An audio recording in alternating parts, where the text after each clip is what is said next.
How to make work more exciting. You turn on the computer, you're starting a new day, and actually you cannot wait not to do it. You've been very excited in the past about your business, or you're very excited about the relationship you're in, and now it's a routine.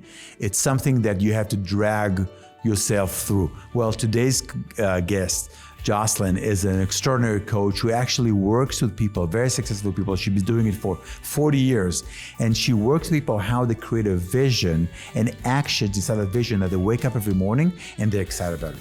They wake up every morning, they reinvent themselves, what they're excited about, their relationships. And we really dive into the details of what does it take to be a coach? What does it take for someone, one of the people she works with, to really have a life that is so exciting, that is extraordinary for them, that excites them? She gives us tools, she gives us understanding, and how she never gives up on people.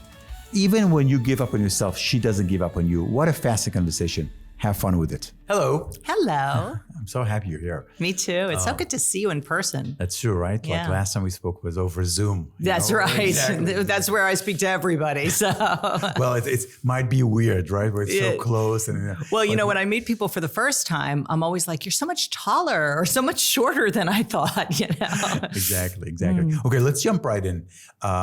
You chose to call your podcast Unmessablewith, right? Yes. Can you explain to me what it is? Yeah. So, well, first I'll start by saying what it isn't, because when people hear be unmessable with, they think maybe be tough or callous or something like that. And that's not what it is. So what I mean by being unmessable with is being able to stay true to your vision no matter what life is throwing at you. So not get thrown into that world of reaction, but stay in the world of vision and action from your vision so that you can live your dreams now, not someday. Well, okay, so let's break it down, because I think it's important. I know a little bit about the work you do. I follow you, et cetera. So, but I want to explain it. So when one is unmessable with, what you're saying is, I'm just going to repeat what you're saying. Yeah, sure, You correct me, you tell me if I'm wrong, you tell the whole thing, right? Do you think I wouldn't? Exactly. So when someone is unmessable with, then they are connected to their vision versus impacted by something that's happening around them? They're not just connected to their vision, they're the source of their vision, and their actions are being given by their vision versus actions being driven by a circumstance or a reason or a consideration. Because most people, especially effective people, are really good at reacting to things. I mean, they have to be, right? Yeah, fires, they got to put them out and all those kind of things.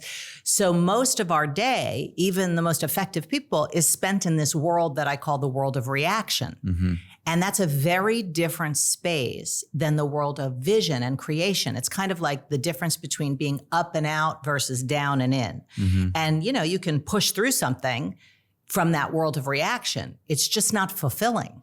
So, you know, a lot of people that I work with are very successful, but not really fulfilled because they're getting stuff done. They're producing the results. They're just not doing it inside of a vision. Okay, so someone you're working with, like they have, something happens, right? Yeah. Can be good or bad. Yeah. And they have a reaction. So are you trying to empower them or whatever, give them the tools, whatever the technique you're using to choose if they want to follow their vision or follow the reaction, right? Well, what I'm training people to do is see when they're in the world of reaction, because it's not like you're never going to react. Things happen, right? Of course. It's just how quickly can you shift out of the world of reaction to the world of vision. So everything I do is about building the muscle of noticing which world you're in, and then intervening or hacking it, getting to neutral or nothing, and then creation. Because you can't create on top of a reaction. And most people, something happens, and then, you know, they would think maybe being unmessable with is being able to like turn it into something good. But that's really a reaction to something. So you're not really creating, you're reacting, maybe effectively, but you're still reacting because it's not from nothing. Okay, so something happens. Yep. And I have an emotional reaction. I get pissed off. Someone, example, I drive, someone hit my car. Okay, like stupid I can give you an example from this morning. I got on the bus for the first time in my life to come into New York from a different state. Yeah. And they said, oh no, we're not going into the city today because there's an accident. So that's a perfect example of something that would have you react like, I'm going to be late. What am I going to do? You know, like all those thoughts are a reaction. So the quicker you can see that you're in a reaction, because you have nothing to do with those reactions. They're default. They're automatic. So they're automatic, right? Automatic, Okay. exactly. Gotcha. So but, how do but if you had a traffic issue, right? Like the example you gave, you can't really change the traffic, right? So is it about the experience of life or, you can go that's that a whole other level. No, yes, go for but it. Hey, I'm not sure I'll agree with you, but we can go there. But you can't change the circumstances all the time. Sometimes you can, absolutely, yes, right? I mean, like my mother had a stroke 20 years ago. It's not like I'm going to change that.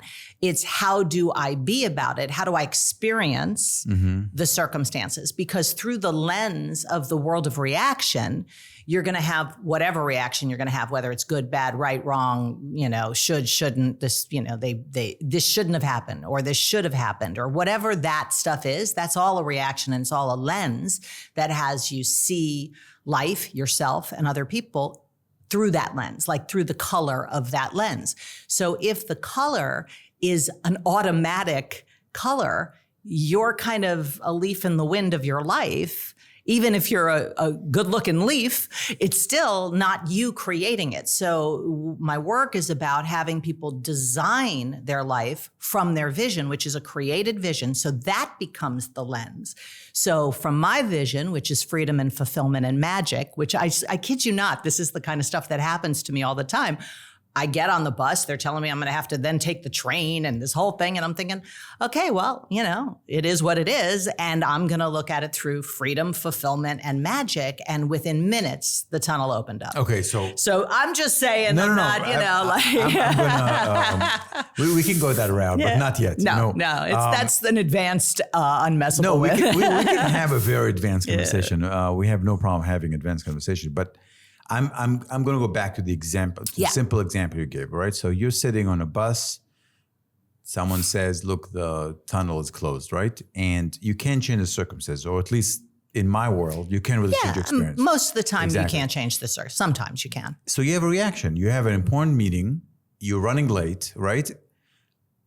Is it about the experience while you're waiting for the tunnel to open up? It can be, but it's not just about that, because in that moment, I can be stressed out about being late, or I can look from freedom and look from my vision, right? Whatever your vision is, but from mine, freedom, fulfillment, and magic, and then say, okay, what is an action that I could take right now that would presence that would be an expression of my vision. So in that moment, circumstances, exactly. What's the action I have to take? So you will take an action in that moment under the limited abilities you have in that moment. I'm on a bus. How much can I do, right? Exactly. To provide more of your vision. Exactly. To express presence, manifest my vision in that moment, not when I get to where I'm going. So in that moment, what I did was email you and said, okay, just letting you know. And that provided more freedom for you? Totally. Because then I don't have to be all freaked out about, what's going to happen? And they got people waiting and whatever thoughts your brain generates in that moment. Then that gives me freedom. It also gives you freedom, because you don't have to be worried about what's happening if I'm not here at whatever time. And it gave you, and I was early. Because that's the magic part. Okay. So a client comes to work with you and they create a vision. How do you make sure that, and I'm going to ask in a very simple way, how do you make sure that their vision is right? Right for themselves, not like a judgment, but actually, how do you know that their vision is something that will provide something for them? It's not something imposed on them or society imposes them, et cetera, et cetera. Well, it's a good question. And that's why I always say your vision is etched in sand, not stone, because it's malleable. You can shift it, you can edit it, you can create newly. But what I do is I listen keenly, and I've been trained for 40 some odd years on how to listen for possibility versus fixes. And a lot of times people will come up with a vision at first that is really not a vision, it's fixing something. And it's more like relief from some circumstance. It's like a correction or like fixing like something that's not working. confidence would be an example of that, right? So how I bring them to the space of vision is I keep asking them. I say, okay, so let's say you had confidence. Now what's available as an experience in your life? And they'll say whatever they say. And, a lot of times also people confuse vision with goals. So if I say, what's your vision? You could answer me, well, I want to have a $1 million revenue company, whatever, or I want to live in, Italy, or that's a goal. That's not a vision, because vision is what we would call contextual, not content oriented. Goals happen in reality, like in physical reality, and you can measure them. You can see if they happened, like because they're actually happening in reality. From a context perspective, context doesn't live in reality. It lives in language, which is why it's malleable, because you don't have to worry about, is it the right vision? Is it the good vision? Because right and wrong is in the world of reaction. It's okay, kind so of how like do you know? Okay, so how do you know I come to you and we work together and I'm creating a vision? How do I know as a client that my vision is the right vision for me? Well, there is no right vision. That's the point. So it's like when you're in the world of creation, it's kind of like being a painter. There's no right painting to paint. It's whatever you're creating at that moment. And you've had this experience because when you're in the space of creation, like even with a company or a relationship, right? When you first start your company or your podcast or whatever it is that you're creating, there's this sense of like magic and aliveness, and you're succeeding, you're failing, you don't know what you're doing, and it's all amazing because it's that space of creation. So it's a spatial thing, not a word thing. It's the world, not the word that I'm looking for. So the word is sort of just, it's like a marker. It's not the thing itself. It's which world are you in? So when you're in that world, there's like a freedom to act and, take chances and risks and things that are happening, especially like in a business or a relationship. But then after a certain amount of time, whatever you're creating becomes a thing that you need to react to. Okay. Because you've got to keep it alive. You got to keep the payroll going. You got to keep the relationship going, or you start living in that world of good, bad, right, wrong. Right, wrong is not a real thing. So when you say, what's the right vision? It's not a right real for yourself. I mean, it is. There's no right for yourself. Okay. You've altered over the last 20 years. I mean, I haven't seen you in 20, but what's right for you in one moment, in the next moment, you're not stuck with. Okay. People stick themselves, not just with visions, but with goals. And then they end up on a track that by their own creation became a default. So they created something. Yeah. And then they forgot they created it and become something that is more limiting than actually empowering them to do the next thing. Is that what haven't you seen that a million times with entrepreneurs? They build this company and they become a prisoner of their own creation because it's no longer a creation. Same thing with relationships. Most marriages or relationships start to go awry because they stopped creating the relationship and they started just reacting to a thing called you, right? It's like, well, that was a good thing and you shouldn't have done that, or you should have done that, or whatever. Even the good reactions are still a reaction. They're not a creation. So if you can stay in this space of creation, first of all, you're never stuck with anything you create because you're the creator. So you can always get to nothing, which is a lot of the work that I do, is how do you get to nothing? What do you mean get to nothing? How do you get complete with the results that you've produced and haven't produced so that you're not in the world of reaction? Oh, so there's no fixing of what I've created in the past. So you're really like free. Yeah. Like a blank canvas, like a space to create from. Because if you don't have that space, anything you create is going to be a fix. Okay. So I got to pause for a second. I'll tell you why I want to pause, because but we're not really pausing. We're pausing but talking. Pausing the train of thought, because I have to ask questions. Yeah. So we're not going to stop. Yeah, okay. So we're not taking a break. No, definitely not pausing in that perspective. What you say makes sense to me, but you and I come from the world of coaching, the whole thing, right? I'm talking, if you meet someone off the street, a lot of things that you are saying, I'm not sure they will be understood because the vocabulary, and that's my observation, maybe I'm wrong. Yeah. As I often do, I'm wrong. My observation is that they come from a very different vocabulary, right?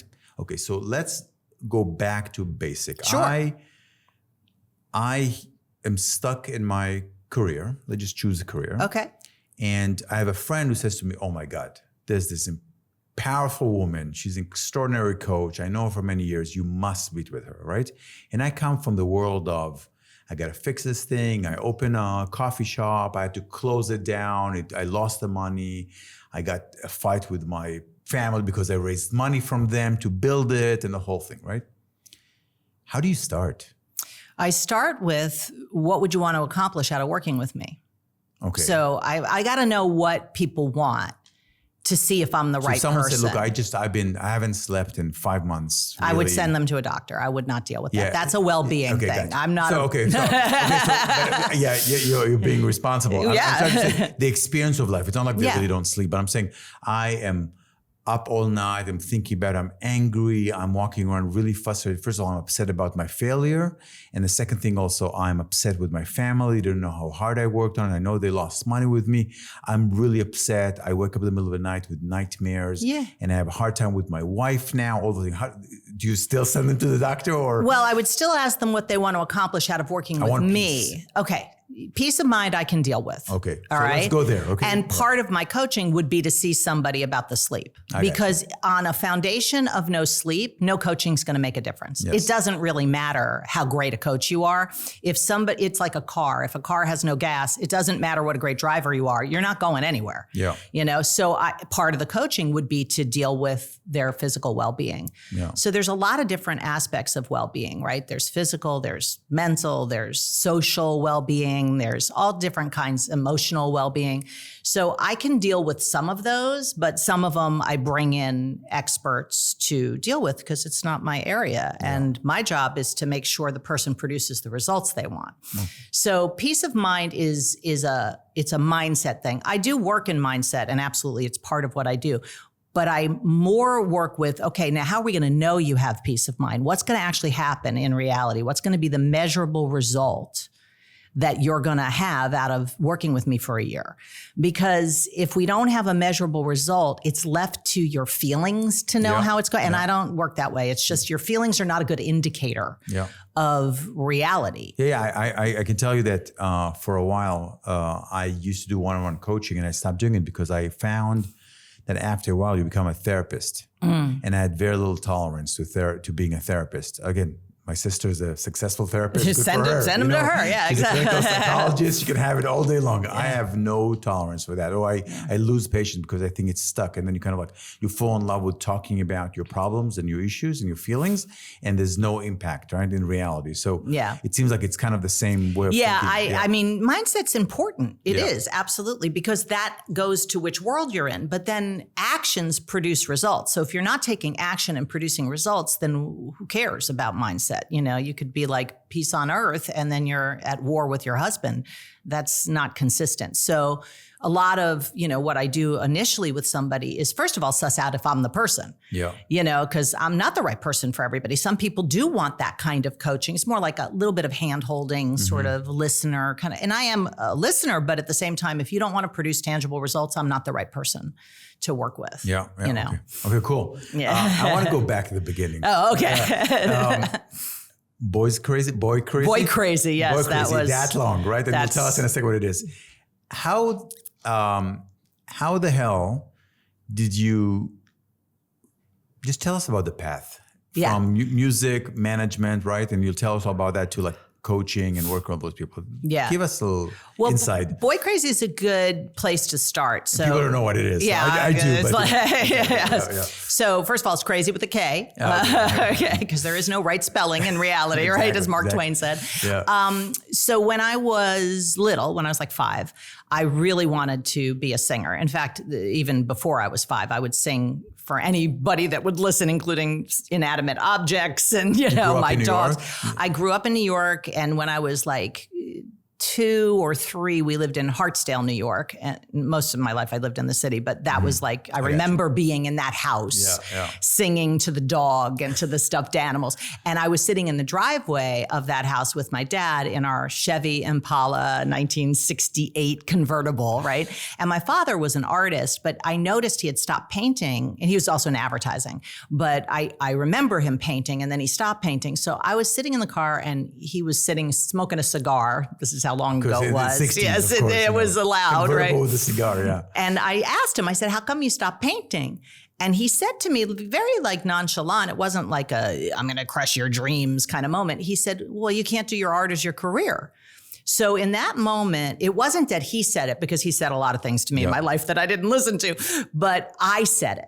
I said, oh, you can't do your art as your career. You listened to it in a different way, or you kind of like impacted you in a different way than just someone saying something. Yeah, and it's never what other people say that impacts you. It's always what you say. About what they said. Exactly. So he said it.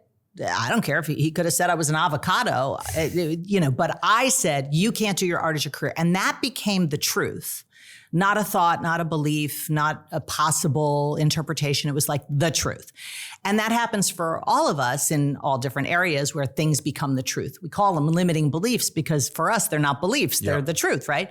So that was true. And I, grew up seeing evidence of that everywhere, because that became the lens that I was looking at myself through and other people through, and the industry. And I saw lots of starving artists. I wasn't interested in being a starving artist.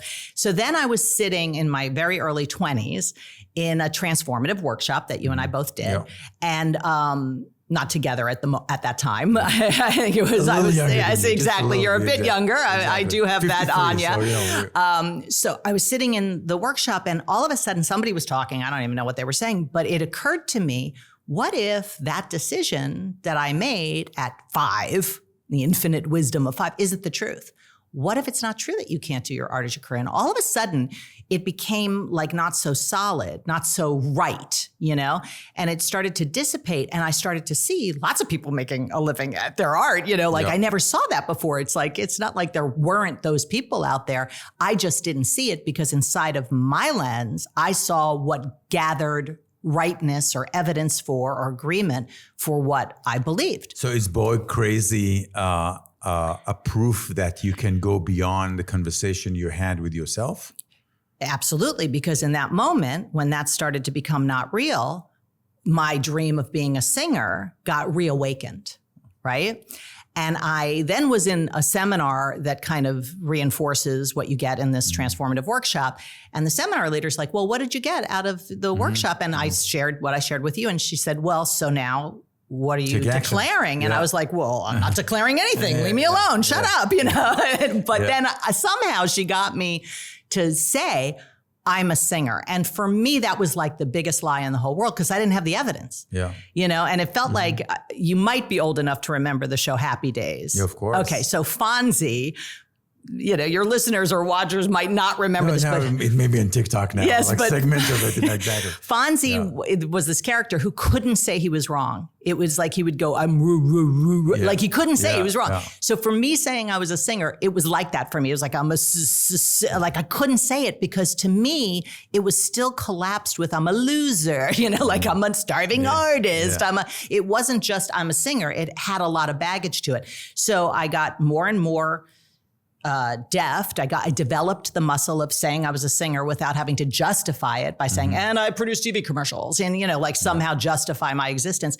And then I started taking actions like recording a demo and, all these actions that a singer would take. And within 3 months, I had a record deal. Wow. And the group was called Boy Crazy. And we ended up having a #1 record. We knocked Whitney Houston out of the #1 spot. I Will Always Love You was #1 for like 100 million years. And then we were the next #1. And that was all from disappearing a truth, which was a limiting belief, and taking action from my vision, from my dream. And that's when I decided to make that available to other people. I was like, if I could do that in 3 months, I mean, this is a 20-year-old dream, right? 3 months I could manifest that, then anybody could. So you started coaching singers, or was it specifically for artists, or like I was training to lead those seminars because gotcha. those Okay, seminars so were like your business career, but you also managed people. Did you manage? After I spent 5 years in that group, I decided to, and it was a great time, dream come true. I decided to then start a production company because I'd been producing television commercials and television shows. And I figured, well, I'll just do that now because I wanted to have a baby and not be on the road so much. And one of the girls in the group asked me to be her manager. And I was like, first of all, we had the worst managers, like 5 managers in 5 years and lawsuits. And I was like, why would I want to be a manager? They're the worst people.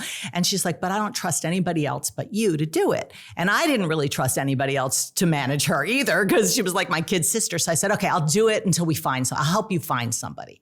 And we started interviewing people and I was just like doing it and liked it.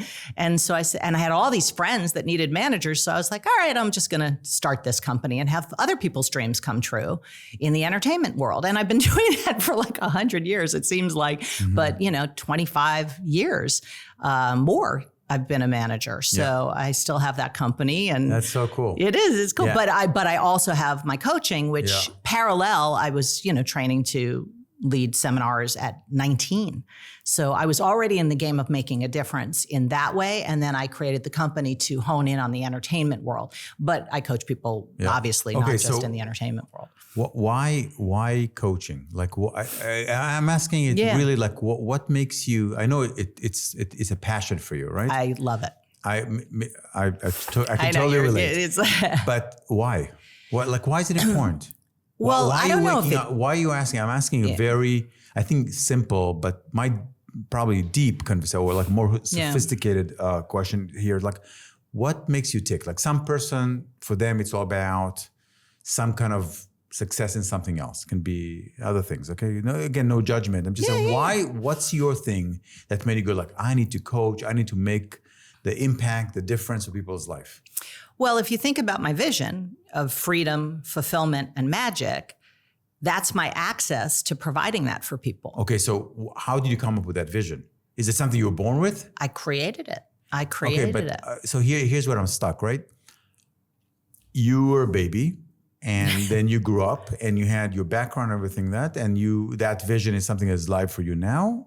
And was live to you early because you said you've been doing it for 30 years, right? At that point, though, when I first decided to make the difference, like for other people to have their dreams come true, the vision was a little bit different. It was more about dreams fulfilled. That was really where I was coming from. Why? So I for no reason. Okay, no, but I don't get it. Okay, so I'm going to keep on pushing, not because I want to argue a point, because I want to understand. Like, do you think? I just want to understand how you think. Do you think I was born with a version of that? You were born with a version of that? Some people are born with like a huge need to be the best athletes in the world, or the best business people in the world, or the best spouses in the world.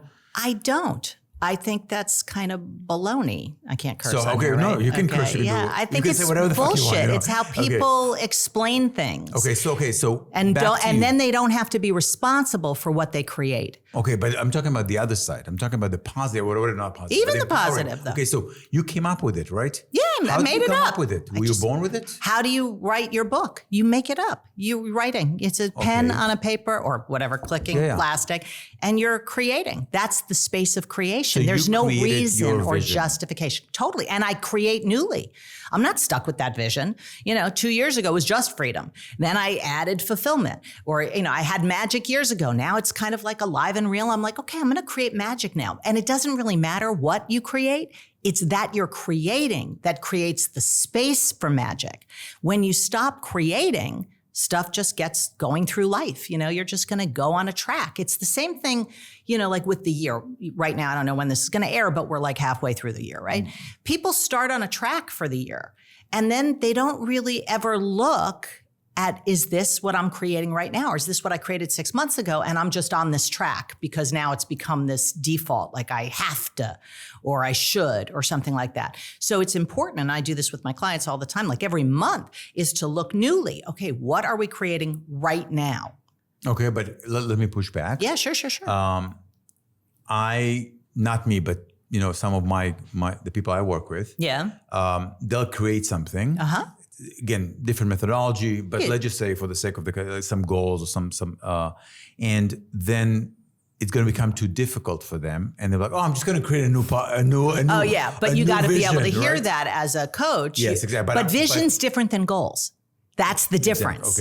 Okay. So when you create a vision, it's an experiential, spatial, contextual conversation. So if your vision is connection, let's just say, right? Yeah. So then you have vehicles, I call them, are the goals. So somebody could be in the, I don't know, I'm just trying to make it in the crypto world, right? Or they could be in the AI world, or they could be in the entertainment world, or whatever it is. That's a vehicle. That's not who you are. And people identify with their jobs or their companies or whatever. And then they get all messed up when something happens there because they think that's who they are. It's just like if you identify with your stock portfolio and the market goes up and you're up. So a lot of work that I do is about disidentifying yourself with all that stuff. So you don't have to be in the coaching. I don't have to be in the coaching business, right? I could do lots of things and fulfill on freedom, fulfillment, and magic. So the vehicles that you choose, it's a creation. And then if you get stuck in a vehicle, you're screwed. So I am constantly on the lookout with the people that I work with. It's like, are you stuck on this track because you think you have to now? Or let's look newly from your vision. Now create, and sometimes they create the exact same thing, and sometimes they don't. And you don't mind that they might jump from one thing to the other. They don't really, though. They don't? No, I give them the opportunity to, but for the most part, they don't. Why? Because it's very honest, internal thing that they really like. It's that's clean. The truth. Well, it's clean, and mostly then they'll see what's messing with them is some thought they can't, or some thought that they don't have the resources. And then when we look from the vision, okay, but from this vision, what do you see needs to happen? And so it's kind of like, well, if I don't know how to do something, that's an automatic thing. If you don't know how, you just kind of give up, most people, if they don't see a direct pathway. But from the vision, they can see that there's an action to take called ask someone or find somebody who does know how or whatever, so those limits and kind of roadblocks kind of disappear when you're looking from a different lens. So the most important thing to identify is which world you're in, because most people give up when they're in that world of reaction because they're reacting to some thought or some belief that it's not going to work out or whatever. But when you're in the space of creation, you're not bogged down by that stuff. So you have more freedom to experiment, to take actions, because the results are going to happen from the actions. They're not going to happen from your beliefs. Okay. Even if you believe you can do it. I mean, I've seen lots of people who believe they can do it and they don't do it. So it's and not the source of anything. Okay. Did you ever fail in that? I fail at tons of things. Yeah, okay, absolutely. So I'm saying working with a client, right? Like whatever the version of, when I say the word fail, whatever the version of failing it is for you. So have you had, because look, Unmasked is about removing one of the things I found. One of the reasons we started this podcast is because I found that people have a very unreal relationship to success. And what I mean by that is like there's a lot more failures than successes to a successful person, whatever successful means for you. Well, just like Michael Jordan missed more shots than he made. Exactly. But people, sure, Michael Jordan, but look at what he accomplished. Like people are not willing to really dwell in how much he failed. He said it, he pointed to it. People are like, but you're still a multi-billionaire, right? Like whatever, like they dismiss. And I actually want to look at the things that, because I'm assuming, I haven't met Michael Jordan, that when he talks about his failure, he's honestly like experiencing it, thinking about it. He says, no, this is the reason I became successful. Yeah. And people have such a hard time with failing. So they're like, I understand, but look at you, successful, Yeah. But failing is great. I designed a course called Failing. And I've done a pilot and it was amazing, right? And then no one bought it. And I work with corporation, right? Because that word, and I realized how, we call it Unmasked, we call it the Zenith Code because, but the original idea was like, I have failed miserably numerous times in my life, but I had also major failures. Like I lost everything I had. I remember you shared on my podcast. Exactly. And again, I speak freely about it. I have a very empowering relationship with it now, but it took a lot of work, right? So let's go back to you. Tell me a place or example when you work with someone, you saw something and they would just keep on hitting the wall. And what did you do with it?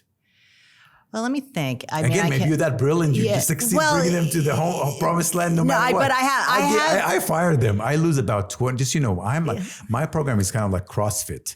It's like you're either in love with it and you become one of the junkies, or you like drop out. I lose 20%. In my top program, I lose 20% of the clientele because it's too intense for them. Right. And I have no problem with it, but maybe you have this ability to bring them to the promised land no matter what. Well, there's not about a promised land. So here's like, for instance, I have a mastery program. It's a year long, and the game of it is to double, and you have to be an entrepreneur who wants to minimally double your income and work less.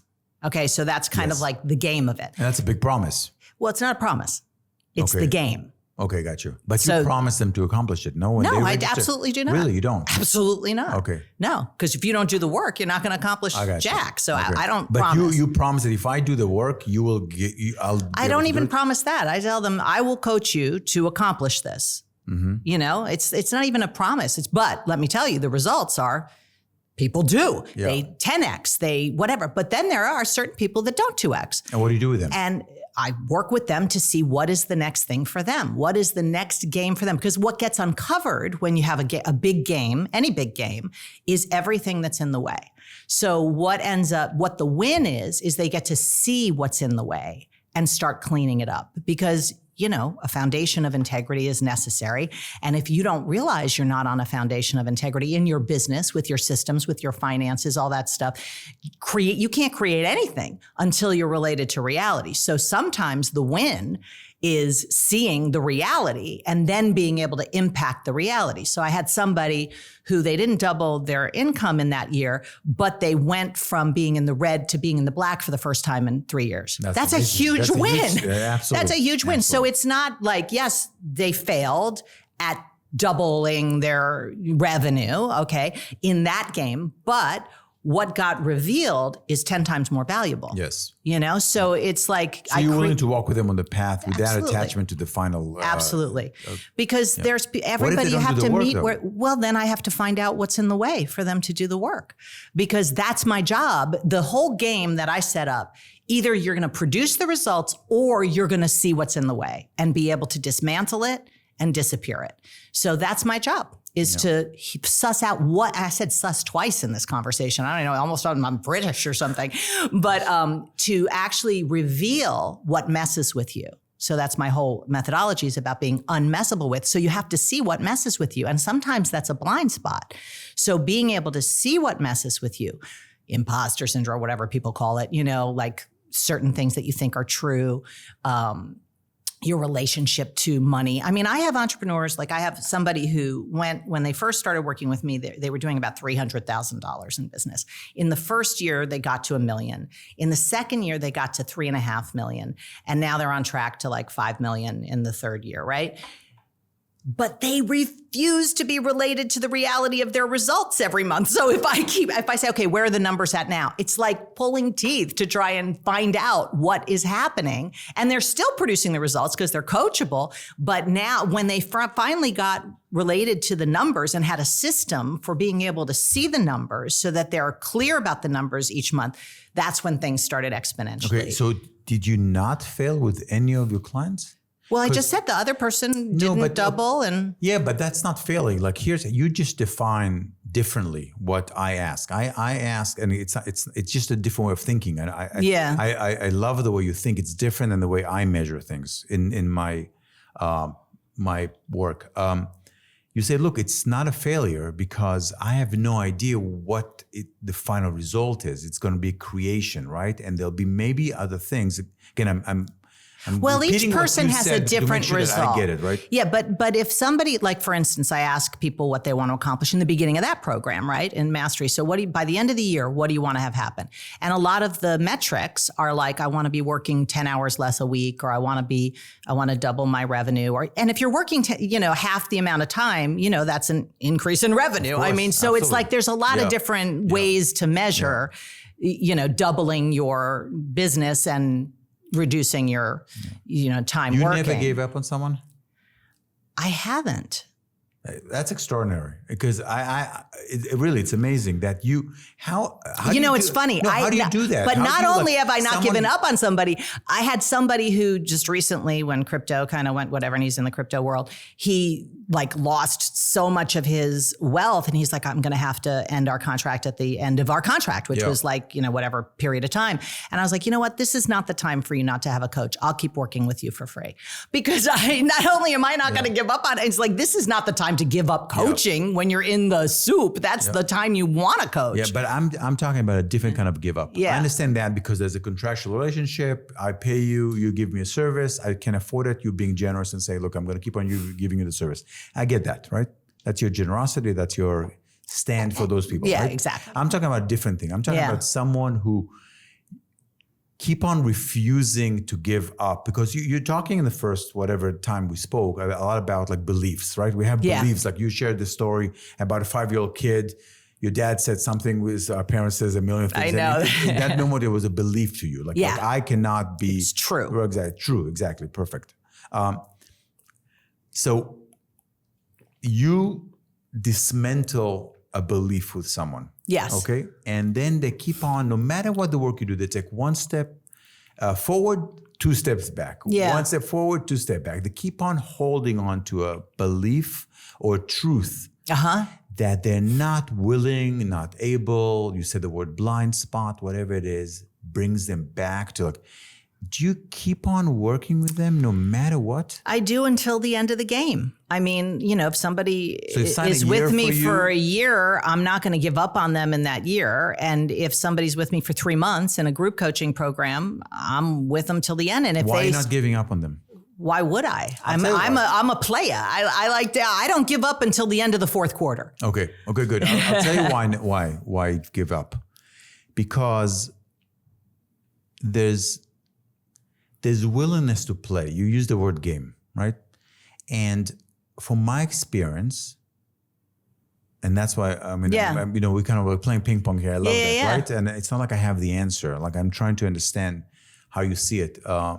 And to some degree, it's much more powerful the way I see things because I realize that many people, I would say even a majority of people, are not interested in, let's call it extraordinary life, extraordinary results, okay? They say they do.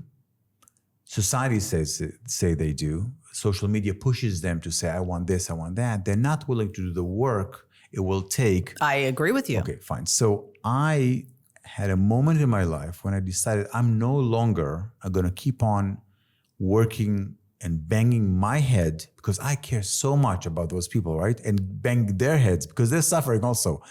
I'm just going to be like, look, you are completely disconnected from what you say you want versus the actions you look at, like the work it's going to take. Right. So I love you. Goodbye. Good luck. And I wish you all the best. Well, I've had that happen with my actors. So it's a little different though, because it's a different context. The relationship when somebody hires me as a coach is very different when they hire me as a representative in their acting career. And I have definitely let people go at the end of their contract as an actor. 99.9% of the time, though, I keep them till the end of the term of the contract because that's my word is to represent them through that time. Yeah. So I honor my word, right? And what you're talking about, no offense, is a little bit like basing your word on a reason. Like I'll be committed to you as long as you do the work. That's like my husband, right? My husband's sober, like so many years now, I can't remember.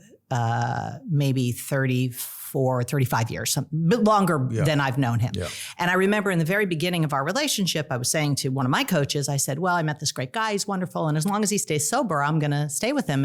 And he said to me, oh, that's his out then.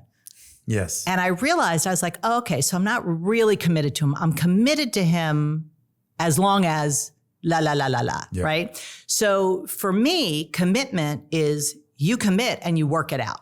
Now, that doesn't mean, you stay in a contract that isn't, work. So there's an end of the game. Okay, but let me push back.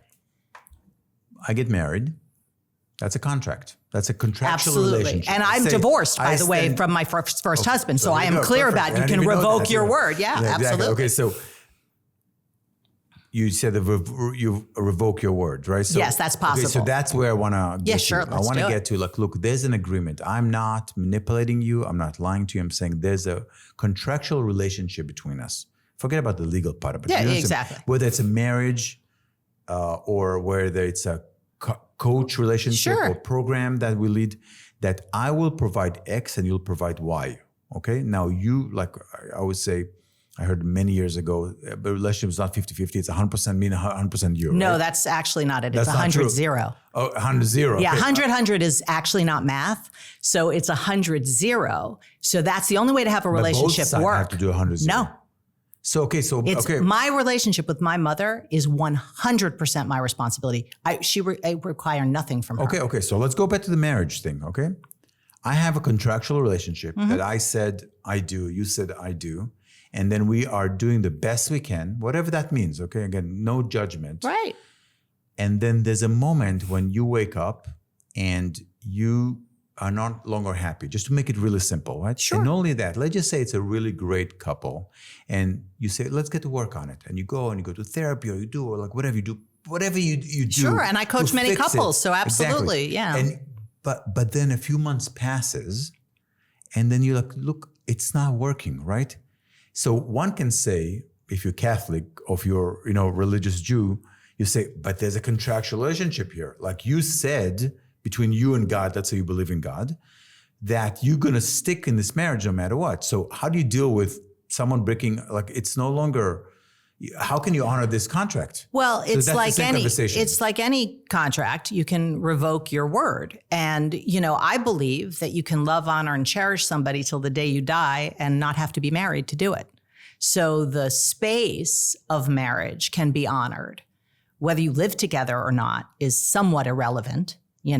So in my particular case, because I'm the one who asked for the divorce, he did not want to get divorced at the time.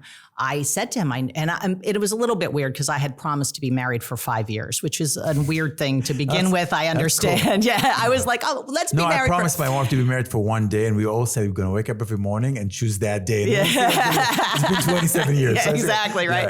Yeah. So, I said 5 years and it was around 4 years. And it was like, I had lots of reasons and justifications, but ultimately it was like, okay, am I going to stay in this marriage because I said so? Or am I going to revoke my word and deal with whatever the impact is of revoking my word and start clean and fresh? Because you can complete something by doing. So I said, I want out of this marriage. What do you need so that you're whole and complete in this marriage? Because I know I said 5 and it's 4. And he said, reimburse me for the honeymoon. That was the easiest. Hey, I was like, here you go. The check is ready. Exactly. Funny you said. Don't let the ink dry, but really. And our divorce took like 6 months. Okay, good. So let's move that to the coaching world, right? So you're a coach. I think you want people to win. Whatever. Absolutely. Exactly, because that's why you chose to be a coach. That's right. And then they don't do the work. Similar to a marriage, I would say, that someone doesn't do the work, I understand the 0, 100. I don't know. I don't think I have that capability, but that's extraordinary. Well, I could coach you on that on the side because it's a very powerful. It's a very powerful way to operate in any relationship, including a client relationship. See, but that is actually the same thing. So I'm 100% responsibility. I have 100% responsibility for my relationship with my client. Yeah. So if something's not working, I don't look there. I look, okay, what am I not providing? What have I not seen? What's the blind spot for me that if I were able to hit that with that person, it would free something up for them? Yeah. But, okay. So I do both parallel. I always look, I'm fully responsible to the results. So I'm always looking to how can I make things better, explain differently. Yeah, sure. Get access, all I never You'd have to finger, be. Right? I can't imagine that you would be any other way. I'm not saying pointing the finger at the client and saying, you're not doing the work. I'm talking about I point the finger at myself saying, I've done everything I know to do. And maybe there's always opportunity to grow. So maybe in the next few years, as I develop whatever it is, I'll be able to pierce through that challenge next time. But currently, I have done everything I can. And you, not blaming, but my observation, you're not willing to do the work to get the result you said you said. I didn't say that you want to be like you said, double your revenue. I did not come up with it. You said you want to double your revenue. You're not willing to do the work. I've keep on committed and trying different angles, trying, etc. And therefore, there's a moment when I say, look, it doesn't work. It leaves you disempowered. It leaves me disempowered. See, but I'm not disempowered by that. That's why I'm so fascinated. So I know I'm going, to me, that's it. Like if I were coaching you, I would say that's just you not being responsible for your failure. Okay, so you're failing. Now what? You give up?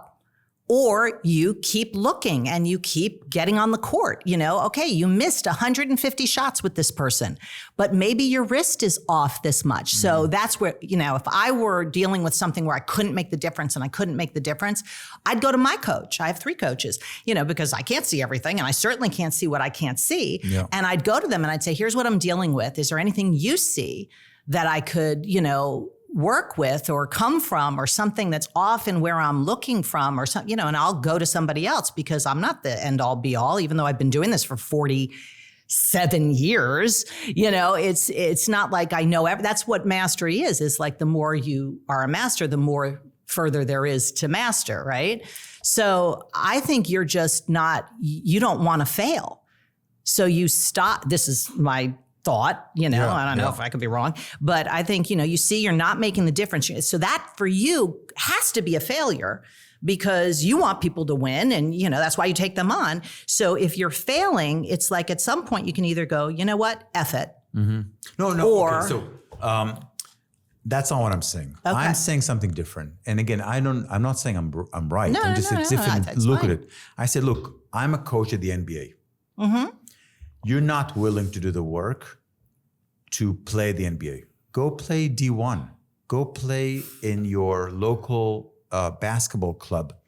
I'm not judging you. I'm not also saying it's wrong, but your actions don't align or don't correlate with what you said you're going to do. So I say to you, look, you might do, but you'll be happier playing in a local club. There's nothing wrong about it. You don't. I know, but I think I hear where you're looking different from where I'm looking from. So for me, it's not like there is the game, and you have to adapt to the game, and you're not doing what needs to happen for the game to be won. My coaching is about what's your game. No, but okay, I come to you and I say I want to play for the NBA. So I'm not an NBA coach, right? I said to you, what's a game you want to play? Okay. And he said, I want to play next to LeBron James at the LA Lakers, okay? I'm like, great.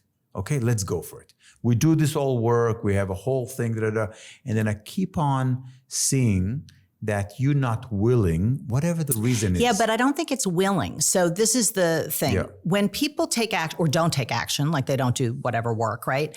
It's because it doesn't occur for them in a way that is pulling them to take action. So people's actions or inactions are in a dance with the way in which the situation occurs for them or they occur for themselves. Explain again. Sure. So if somebody occurs as scary for me, right? I'm not going to run up to them to say hello because my actions are in a dance with how they occur for me. Now, there's no person that is scary. They just might occur for me as scary, right? Or if something occurs as difficult or I occur like I don't know how to do something, I may not take the actions. Or if something occurs as useless or not going to make a difference, I'm not going to take the actions. It's kind of like dieting, right? When people give up about dieting, they're like, forget it. Diets are like a 4-letter word. I'm not even going to bother.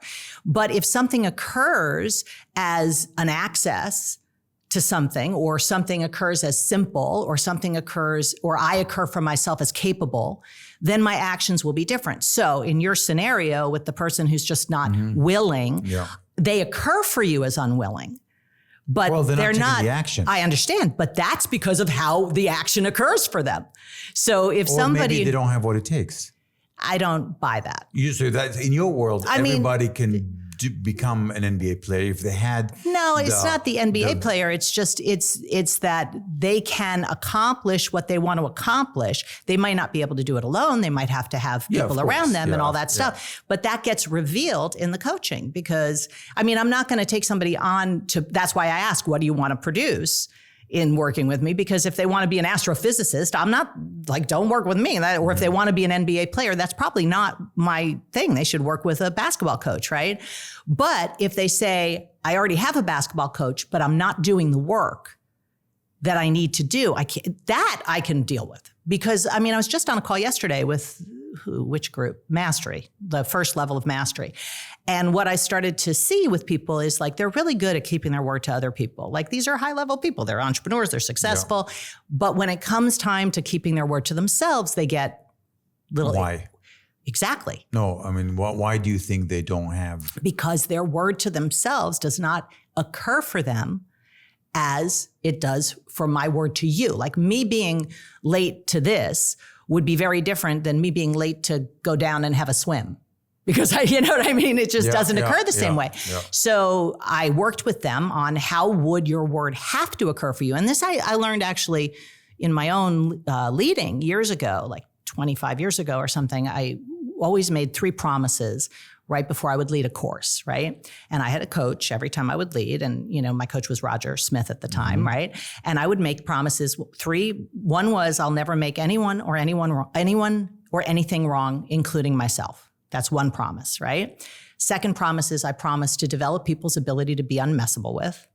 And the third is, I promise to listen to who people are so they can hear who they are. So not how they relate to themselves, but how you listen to them more bigger, more exactly. So they can get who they are. Because most people don't relate to themselves as big. Of course. Yeah. They relate to themselves as small. So those are the 3 promises that have sort of guided me, right? So in the very beginning when I was leading, I would break the one about making somebody wrong. Mostly I made myself wrong. Like, I wouldn't make a participant wrong, because like that to me was not okay.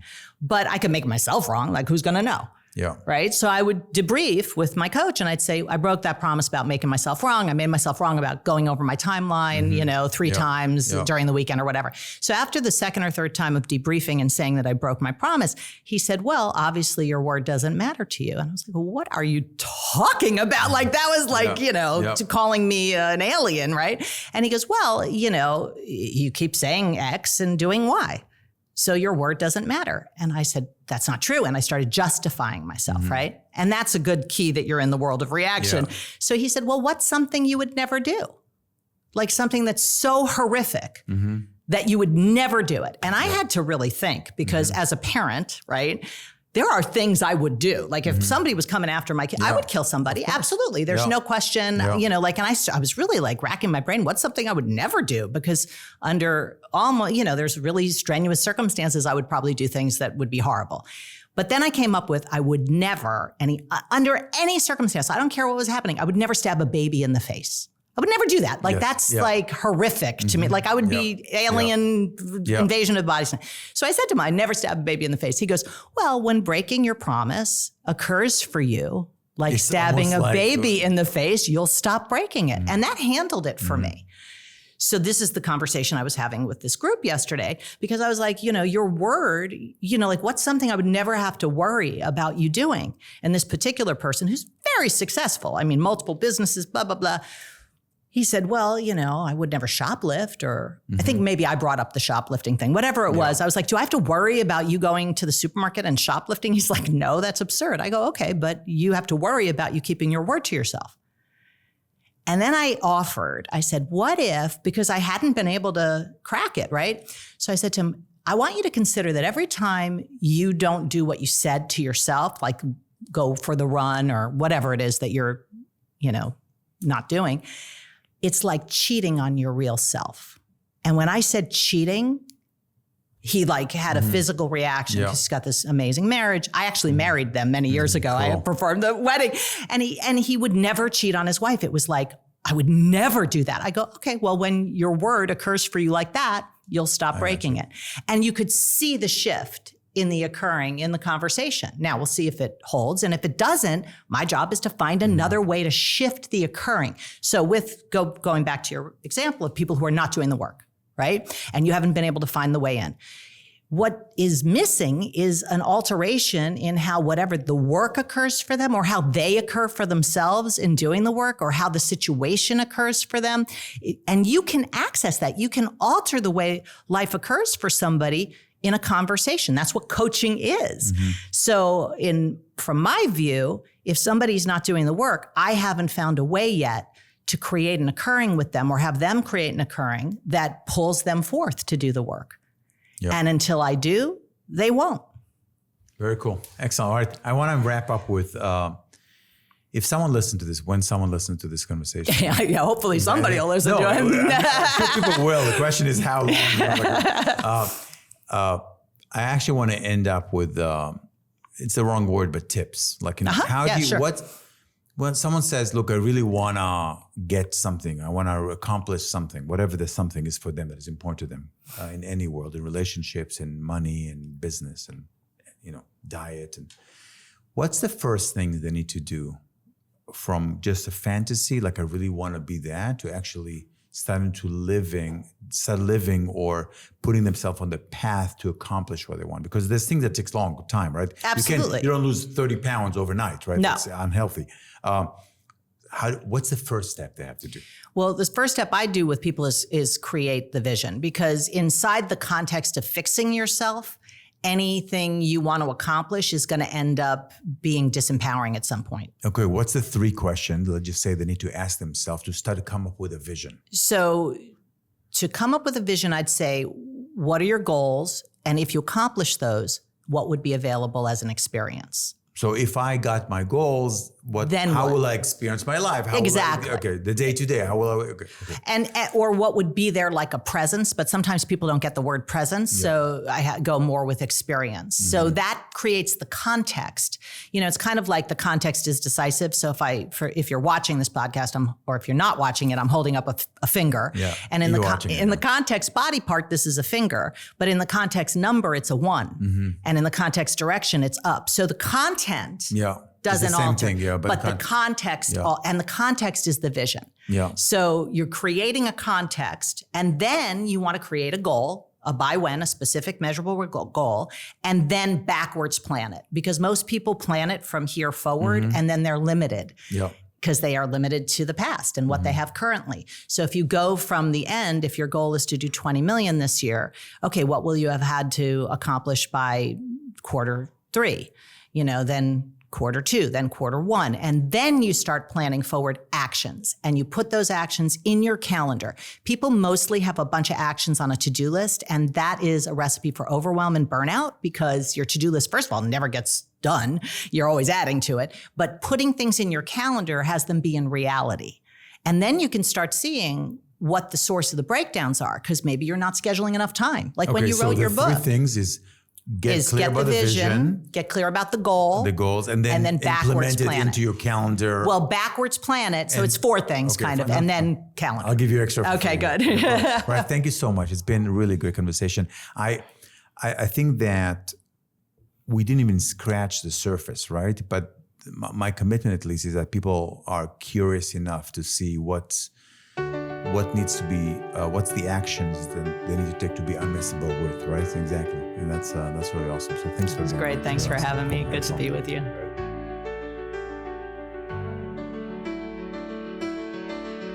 Playbook.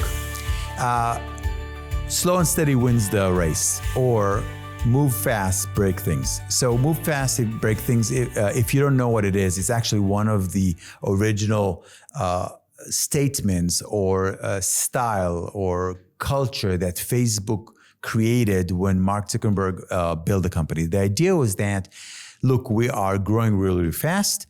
I'd rather you release something fast to the market, even though it's not perfect, if it has bugs or it has problems. So move fast, break things. At the same time, you hear constantly people like Warren Buffett that says slow and steady wins the race. Do the deep dive, do the work. Don't hire too fast. Don't, really understand what you're doing before you just run with it. So as someone who's dealing with things, what's the right thing to do? Is it moving fast, understanding that when you move fast, you will make mistakes, you'll mess up, you'll clean up as you move fast? Or is it slow and steady wins the race? And look, you have to be clear. I don't think there's a right answer of which one is the right thing. It's first of all based on the industry you're in. So in technology, for example, if you're running a startup, it's all about getting to market as fast as possible because someone else is maybe developing the same thing.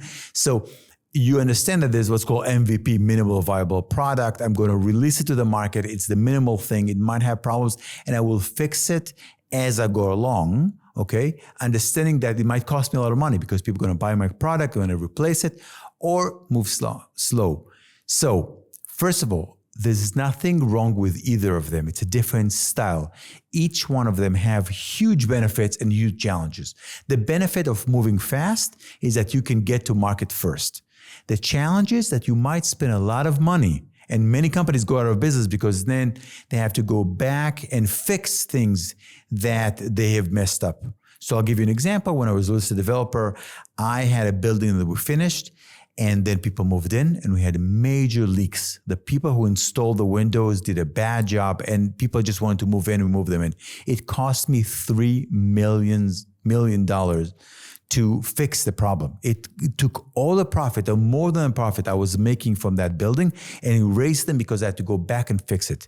If I took my time and fixed it and made sure that the waterproofing is done properly before I moved in people, I would have saved it. I didn't have to move them out and pay for storage and pay for moving companies and rent somewhere else, etc. So that's an example where sometimes moving fast, breaking things is not the right answer. At the same time, slow and steady, sometimes you spend I meet so many people who are spending so much time on vision and business plan and raising the money. By the time they get to where they want to do, it's been years and years and the market have changed. So which one, to go back to what we said earlier, is the right one? There's no answer. Your job is to bounce between the two. There's things in life where you have to understand, you have to move really fast, knowing that it might cost you a lot to fix it later on. There's time in life when you say, no, I'm going to take my time and learn and prepare. So when I hit the ground running, I'm going to be 100% ready. So ask yourself, what's your style? Are you someone who moves fast or moves slow? What's the industry you're in? Are you in the industry that expect you to hit the market as soon as possible, even though it has mistakes? And what will be the one going to cost you less if you mess up? And you will be messing up. So again, not a great answer, but you want you to spend time thinking about which one is a better fit to which project. And that's Playbook today.